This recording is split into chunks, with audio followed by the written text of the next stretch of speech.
Volodymyr Zelensky is in Washington, D.C., where he is meeting with Joe Biden. But what's more important is the Ukrainian president's address to the U.S. Senate. This will be an attempt to convince the American legislators of the importance of continuing to aid Ukraine. It is well known that attitudes of skepticism are growing in D.C. with the presidential election coming up. The legislators are haggling, the Republicans are firm about splitting the new bill between Ukraine and the U.S. border security needs.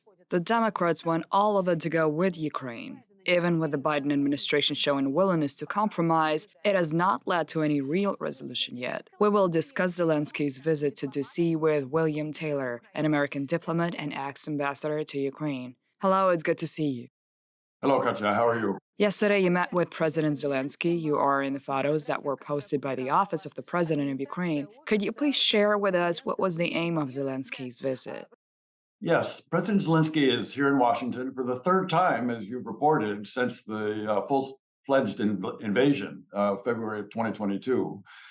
This is a very important visit.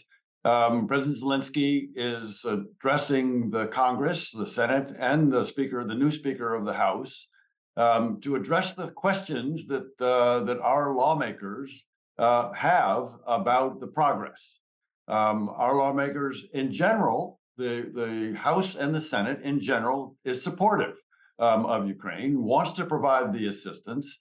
Several members of the House and Senate have questions about the strategy and about the end game, about how this is all ending, how this is going.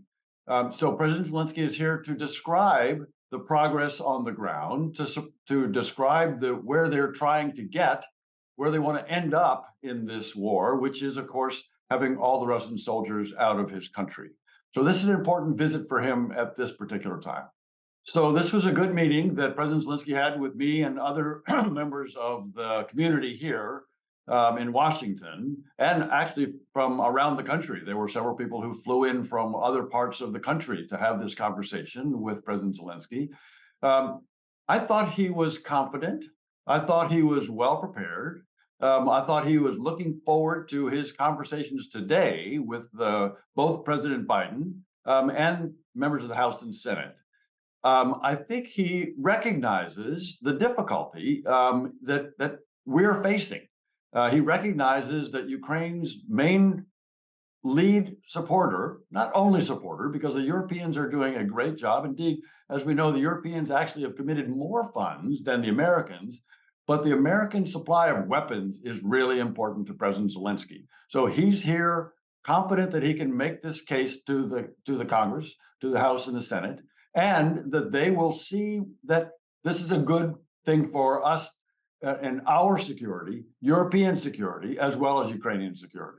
You mentioned that there were a few who were skeptical, but lately it seems like it's not just a few and that the number of skeptics is increasing. They're haggling and using the war in Ukraine to score points before the election, with some even mentioning the building of a wall on the border with Mexico. The roadblocks in the approval of the Ukraine aid seem quite serious, at least according to the international press. There has been a lot of talk about Ukraine potentially losing the war if it doesn't get the $66 billion aid in the foreseeable future. What is your view of this situation? My sense is that this 60 billion that is being debated now in Washington is very important.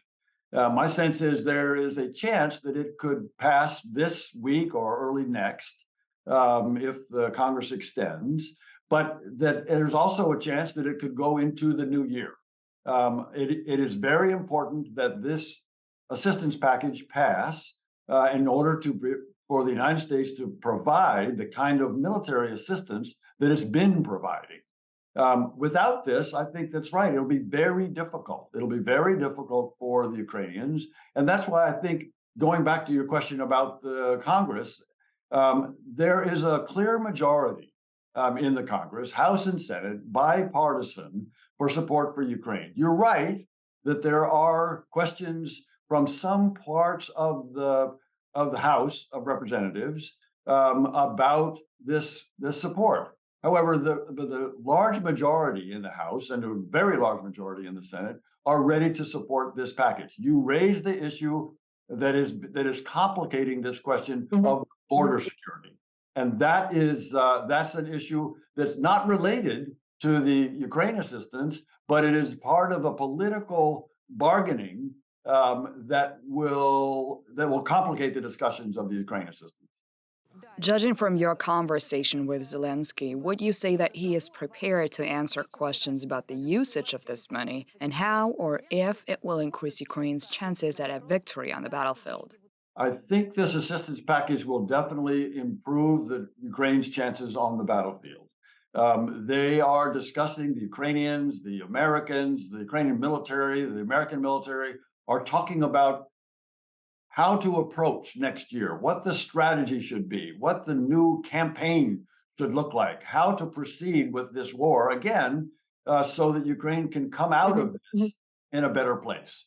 And I do believe that President Zelensky is prepared for those discussions. Of course, he can't tell anyone in public about his military plans. I mean, of course, that's not going to happen, but he is going to be able to describe how, with this assistance, he's able to move forward and achieve his goals. Did Zelensky appear desperate to you, Mr. Taylor?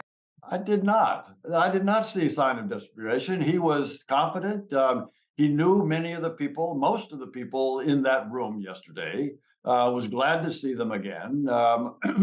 And he was very open for questions. He took all the questions that people had. He was very eager to hear people's opinions.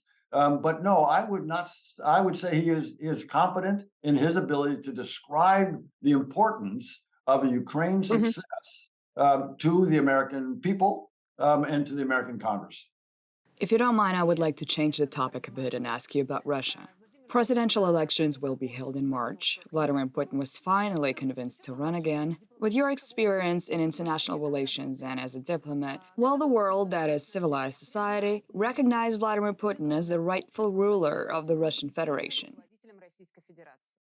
Yes, I think the international community recognizes what Russian elections are. They understand that they are not, Russian elections are not the same as elections in other parts of the world. As you know, we have an election coming up as well next year, next November. They'll be very different. Most people in the international community, I believe, think there is not much doubt about the outcome of the Russian election. They don't think that there is a chance that Mr. Putin will not be elected. They think he is almost certain to be reelected. Whereas in most other countries, certainly in this country, there is real question about the outcome of the election. It's a free and fair election here. People are not convinced that it is a free and fair election in Russia.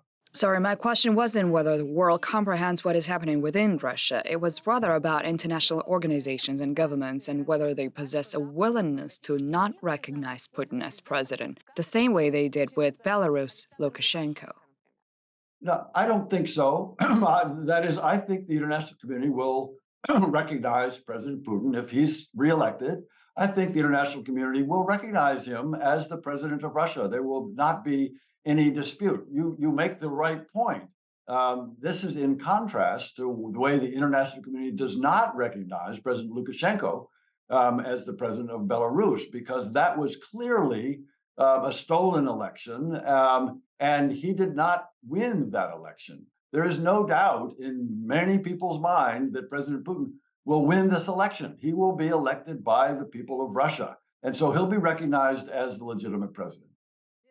Without any competition, but I see what you're saying. In conclusion, I would like to ask you this. We are seeing Vladimir Putin travel to various countries such as the UAE or Saudi Arabia, where he received almost a royal welcome. What is your reading of this phenomenon, and how is it perceived in D.C.? Moscow sees it as a victory for its foreign policy and Putin's victory on the global arena. Would you agree with that interpretation? So it's clear that President Putin, Vladimir Putin, is constrained on where he can travel. He has had to turn down some visits to some countries like South Africa. Why? Because he's an indicted war criminal. Why? Because the International Criminal Court has indicted him and his associate for war crimes in Ukraine. and thus he cannot travel. So yes, he can go to some places, but there are a lot of places around the world that he can't travel because he's an indicted war criminal, and the Это international правда. community recognizes that. I remember Zelensky's address at a very representative forum in Saudi Arabia a few months ago, and we naturally covered it on TV and are continuing to monitor Zelensky's visit to Washington, D.C. Thank you very much for joining us today. This has been Williamn Taylor, an American diplomat and ex-ambassador to Ukraine.